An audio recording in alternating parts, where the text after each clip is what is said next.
In this video, I'm going to show you guys the best controller for competitive Fortnite. This video will focus on mainly controllers that will provide a competitive advantage whilst also taking into account how much you need to pay for said performance. Before the video starts, I just want to quickly mention that all the Amazon links of the products that I will be mentioning in this video are in the description for you guys to check out. Anyways, let's start off with the first controller. Arguably the best value controller to buy right now is the DualShock 4 wireless controller for the PS4. I highly recommend getting the Magma Red one. Not really sure if it's true that you get less input delay with this one in particular, but regardless, I think it's the best looking controller anyway.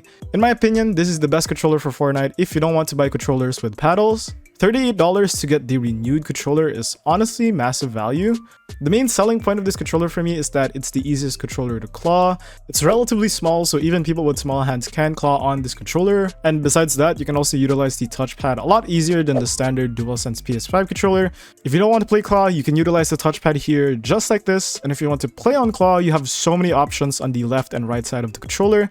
This is why I really like the PlayStation controllers. The layout is just so much better compared to the Xbox one. Playing with your index fingers on the D-pad or the face buttons with your thumb on the sticks is a lot easier to control and a lot more consistent than playing on an Xbox controller like this. While it doesn't have any features, it doesn't have back buttons, it doesn't have Hall effect sticks, nor does it have mouse click triggers, it's still a special controller and arguably the best controller for claw players. And once again, if you factor in $38 is practically nothing, and these controllers last forever, so might as well just give it a go. It's one of the best controllers in the world and it's just under $40.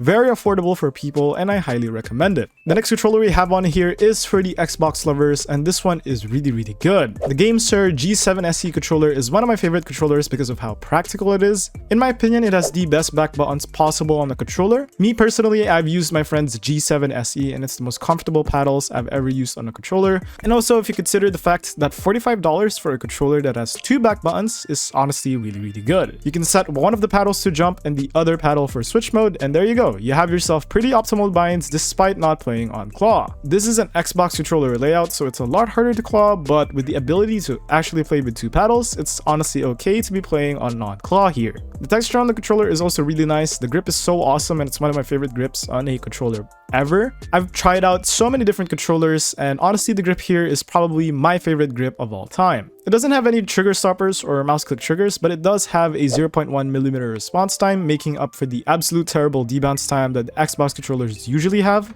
Now, while I haven't used this controller extensively to give a personal recommendation, I've only really used it once, and that was on a friend's house. On paper, it's genuinely one of the best budget controllers out there. It has all the features you could possibly need for Fortnite, and for under $50, you're getting yourself an insanely valuable controller. If you have a ton of money to spend, then I really like the Hex Gaming New Edge wireless controller. This is basically a PS4 controller, but with 4 back buttons and mouse click triggers. Personally, I'd only ever buy something like this if you really don't want to play claw on a PS4 or PS5 controller.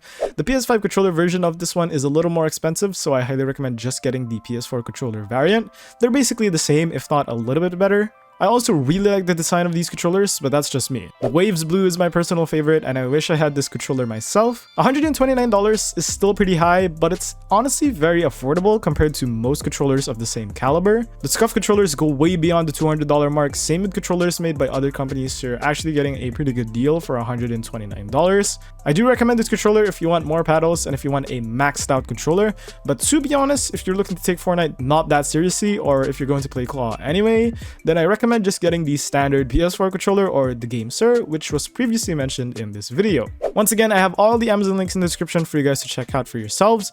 Thank you so much for watching. I hope you guys learned something new, and if you did, then make sure to subscribe. Otherwise, that's it for me, and I will see you all in the next video.